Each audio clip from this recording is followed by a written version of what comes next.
bukan nego KF-21 Boramae. Kepala DAPA Korea Selatan mendadak ke Indonesia incar kesepakatan alutsista lain.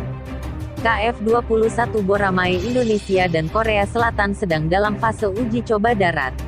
Nantinya KF-21 Boramae akan jadi jet tempur masa depan Indonesia dan Korea Selatan. Jika fase uji coba darat selesai maka pada Juni tahun 2022 KF-21 Boramae Indonesia dan Korea Selatan akan terbang perdana. Penerbangan perdana KF-21 Boramae inilah yang ditunggu oleh Indonesia. Jika berhasil terbang maka masa depan jet tempur Indonesia cerah. KF-21 Boramae sendiri merupakan program paling mahal dalam sejarah Korsel. Ia hampir menghabiskan dana 100 triliun rupiah lebih. Indonesia ketiban kewajiban membayar 20 triliun rupiah. Jakarta memang menanggung 20% proyek, jumlah yang sedikit tapi bakal dapat keuntungan berlebih dari KF-21 Boramae. Selain KF-21 Boramae, Korsel juga melakukan kerjasama pertahanan segala matra dengan Indonesia. Untuk matra udara, Korsel menyuplai jet tempur latih KT-1 Wongbi dan T-50 Golden Eagle. Matra darat ada Panzer Tarantula, hingga Howitzer Kiai Haji 178 dan 179. Matra laut kerjasama LPD Makassar dan kapal selam Changbogo Class juga sudah dilakukan. Korsel membutuhkan bantuan Indonesia dalam menjajakan alutsistanya. Karena alutsista buatan Korsel yang dipakai Indonesia laku terjual ke negara lain. Misal T-50, usai dipakai Indonesia, Filipina dan Thailand ikut membelinya. Kemudian LPD Makassar Class juga laku dibeli negara lain. Korsel melihat Indonesia sebagai agen marketing menguntungkan. Namun Indonesia juga meminta imbal balik yakni teknologi pembuatan alutsista dari Korsel. Maka akan sangat tidak pantas bagi Korsel menolak memberikan teknologi KF-21 Boramae ke Indonesia.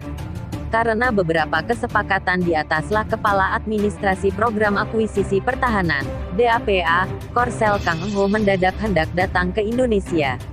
Ia bukan membahas KF-21 Boramae, namun berusaha mencari kesepakatan alutsista lain dengan Indonesia. Dikutip dari Naval News, tanggal 22 Januari tahun 2022, Kang datang ke Indonesia bersama tim teknisi Daewoo Shipbuilding dan Marine Engineering, DSME. Tim teknisi DSME sendiri akan melakukan pemeliharaan 2 kapal selam Nagapasa kelas Indonesia.